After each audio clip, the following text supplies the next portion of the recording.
Hey y'all, I'm Nicole from Mouchka In The Making, and today I want to be talking to you about the latest thing that we're up to here at Mouchka In The Making. We have made all sorts of things since the beginning of Mouchka In The Making in 2016, from a lot of do-it-yourself projects and crafts to some good food, and then later it's evolved into something where I'm creating a lot of free printables, coloring sheets, just a lot of things. And the latest thing is something that I've been putting off for a really long time because I didn't think I had time.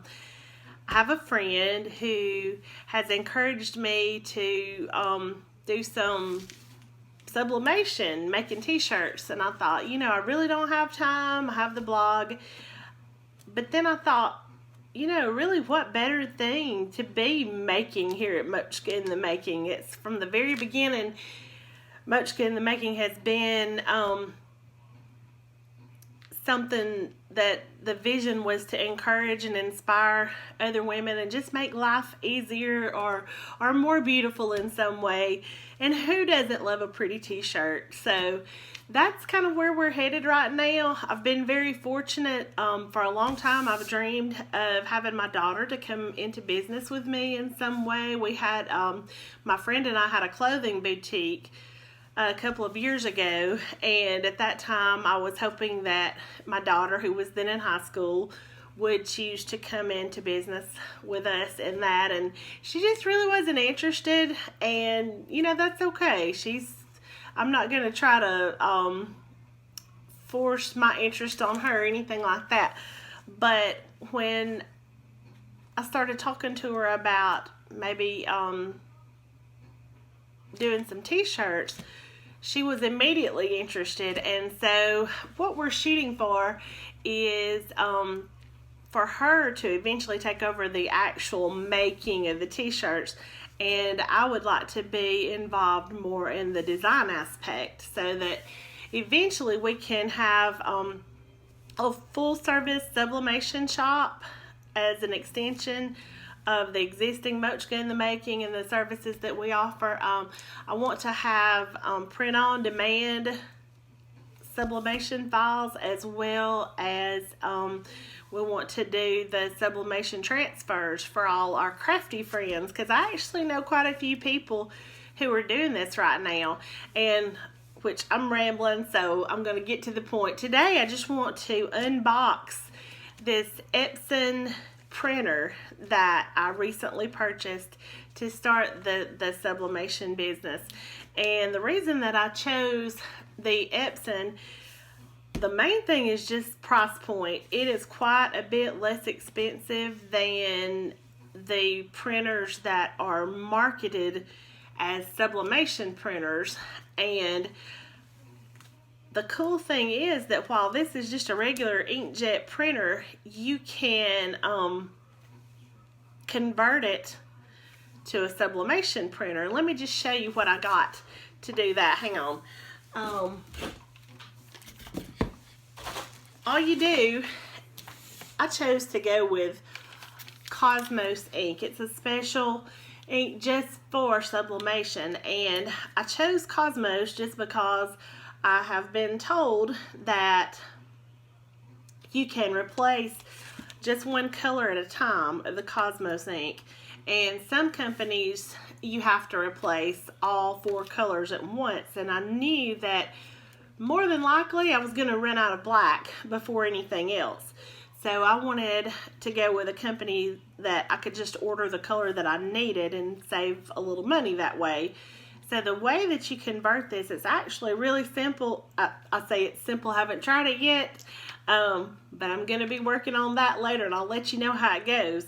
But all you do is you take these handy dandy little cartridges and you replace the normal print cartridges with these, and as you can see, it just comes with a set of syringes. And what you're gonna do, I can't get them open. What you're gonna do And if you can see, there's some long needles in here too. You're just going to take the syringe and the needle and pull the ink out of the bottle and inject it into the cartridge. And just replace the existing cartridges. I'm assuming there's some existing cartridges in there. There may not be even any in there, and that way I won't have to do anything except just fill these with the ink and just get them in there and we'll be ready to print. I have ordered sublimation paper. You have to have a special kind of paper. It can't just be, from my understanding, just any old kind of paper. So we're going to use this to do our printing. Also got that on Amazon, so just get on there if you're interested and look around, check some prices and see what works best for you. So now for the unboxing. And I have to admit, I am a little bit nervous about this. Number one, because this is a huge box and I'm not even sure if I'm going to be able to get it out by myself. And unfortunately, I don't have anybody to help me today because the flu has hit at the Mouchka house and my daughter is too sick to help me with filming or anything of the sort. She even missed Thanksgiving yesterday, so I really hated it for her about that. So now it's Black Friday and I chose to stay out of the fray, so instead I'm home making a video. So here goes nothing. Let's get this baby out of the box. Hopefully I won't lose any appendages here. I'm gonna need those fingers for all this sublimation work we're gonna be doing. Oh, here we go. Again, this is pretty huge, and I'm just using just a plain old folding table. I hope that it's gonna be sturdy enough. I had hoped that this 6-foot table would be big enough to put my printer and my heat press on. So I'm going to be needing both of those, but unfortunately I don't think that's going to be the case. Maybe, but I think I'm going to have to go out and purchase a table, because what we've done, I have a spare room upstairs that used to be my son's, and we're not empty nesters yet, but we're halfway there. And his room is empty, and we just decided to convert this room into the area that we work on t-shirts. So, you know, I told you I didn't know if it had regular ink. Look, it does. And now I'm thinking, what am I going to do with this ink? Because I really hate to waste it, but I don't know. Maybe I can find somebody else with an Epson printer. If you have one and maybe you would like this ink, comment. Maybe I can get it to you if you're local. So I'll just set that aside. Here's the power cord. I'm also going to set that aside, but let's get it out of the pack first. Just a regular power cord. And then, if I can get it out with these big styrofoam things, I think that's going to help. Just throw those to the side.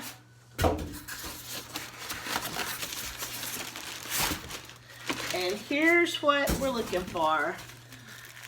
The instruction manual. When in doubt, read the instructions.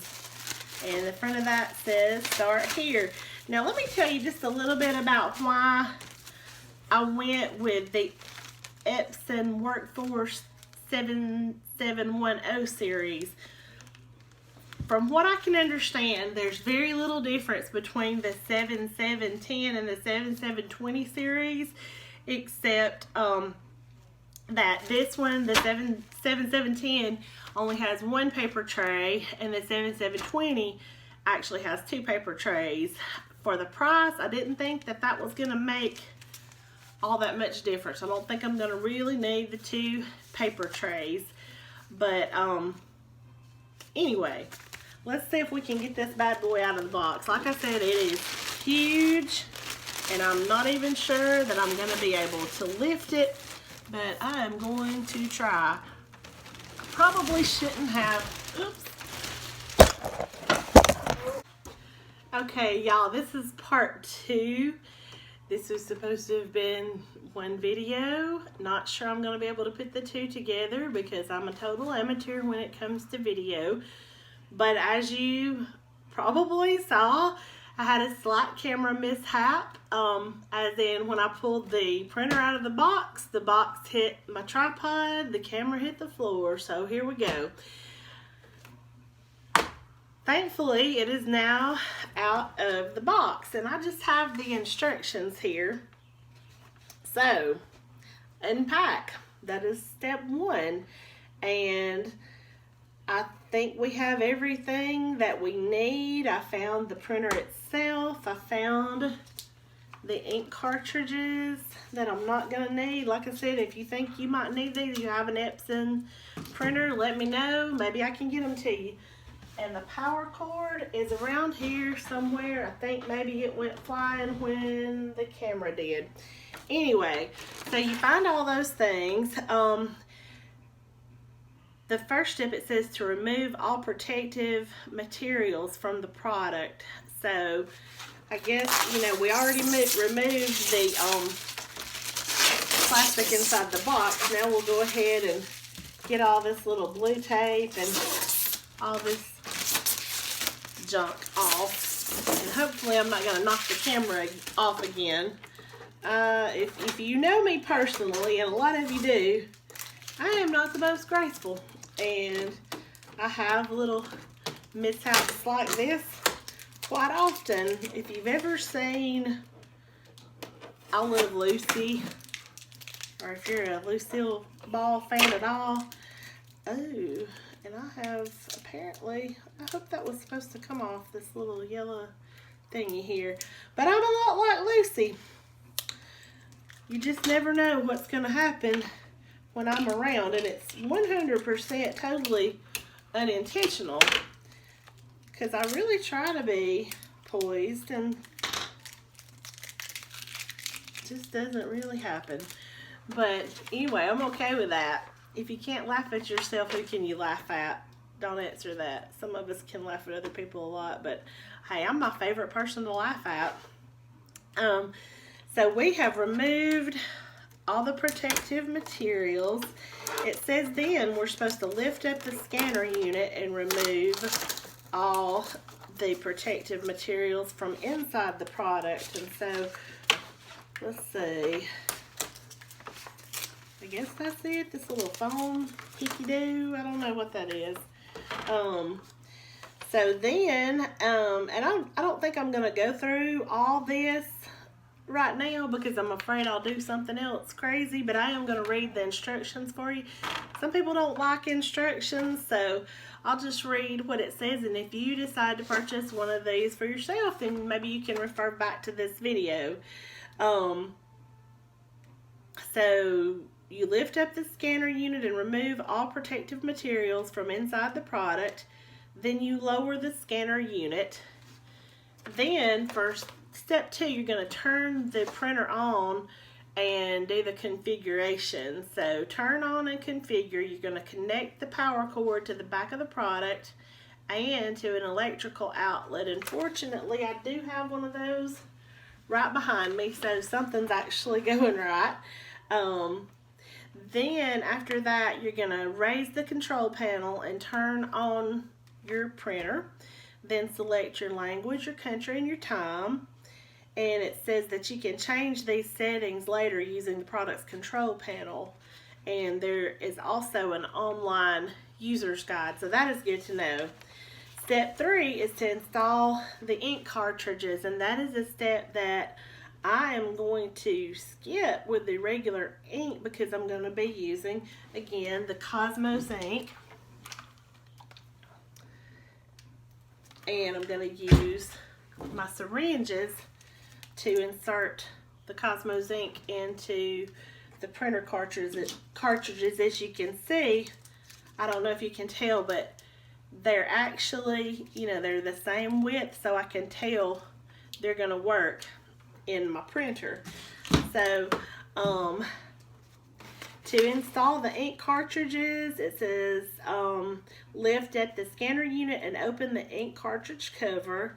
Gently shake the cartridge and unpack the ink cartridges, which again, I'm using the Cosmos, so that's going to be a little bit different. So we're going to jump ahead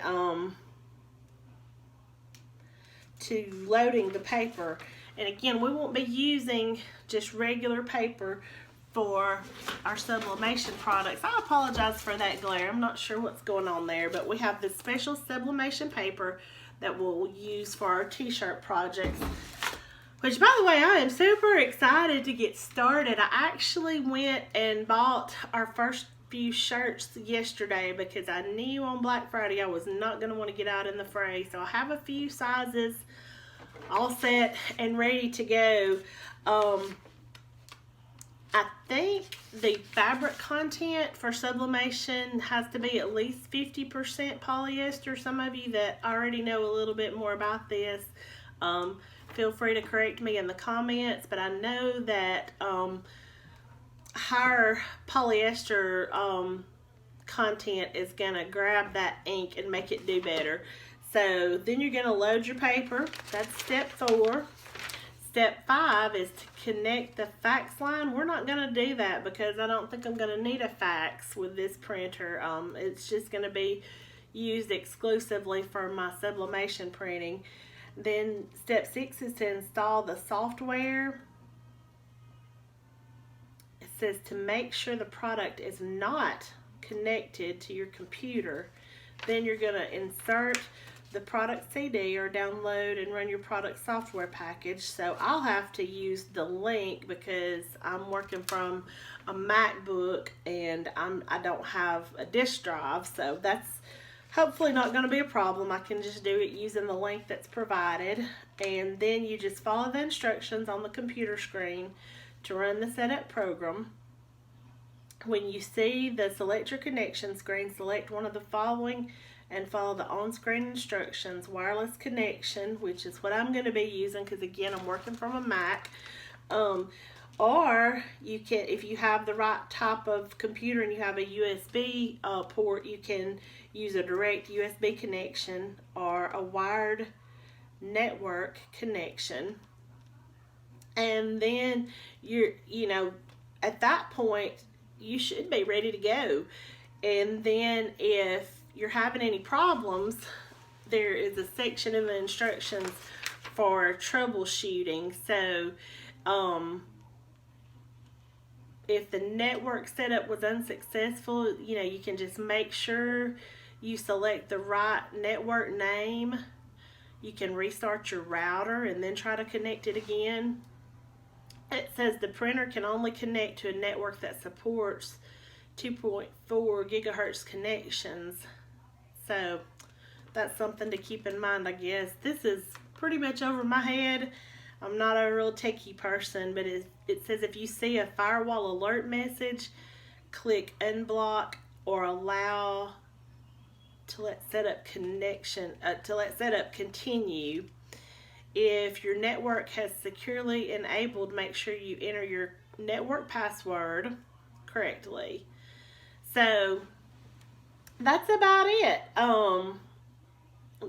There's also something to do if there's lines or incorrect colors in your printouts. You can run a nozzle check to see if there are any gaps in the printout, and then clean the print head if necessary. If the product screen is dark, make sure your product is turned on. Touch the screen or press any button to wake it up from sleep mode. Or if setup is unable to find my printer after connecting it with a USB cable, then make sure your product is securely connected and it has a picture to show how to do that. So I will be back once this is up and running. I don't think I'm brave enough to fill ink cartridges on camera or do any of that, but I am super excited to start making some t-shirts, and I hope maybe I can help you out with some of your Christmas shopping. Everybody loves the cute little sublimated whatever you call them, sublimation tees. Or maybe you just want a cute shirt to wear, show your Christmas spirit. That would be great. I have some cute ones, some that I designed, and a few that I just got the file from somebody else. And you kind of have to be careful with that. Like, I couldn't use somebody else's work in any way to make my own files to sell, but I can make the shirts, and that's included in the license when you buy the online files. But that's why I'm super excited about actually creating some designs of my own, and that way I don't have to worry about stealing anybody else's intellectual or creative property. So hopefully, you know, if you're into sublimation already and you're looking for some unique prints, just know that pretty soon we do have some, we're planning to have some print on demand products. But I'm going to quit rambling for right now. Just wanted to fill you in a little bit about what's going on with Mouchka In The Making. Like I said, it's just been a process from the time I started Mouchka In The Making in 2016. It's almost like it's just pulling me along. It's become something with a life all its own, and I never really envisioned the day when we'd be doing t-shirts, but that day has come and I am on board. So I will see you in the next video where hopefully we'll be making a shirt. Thank you so much for watching. Again, this is Nicole from Mouchka In The Making, and hope to see you soon. God bless you.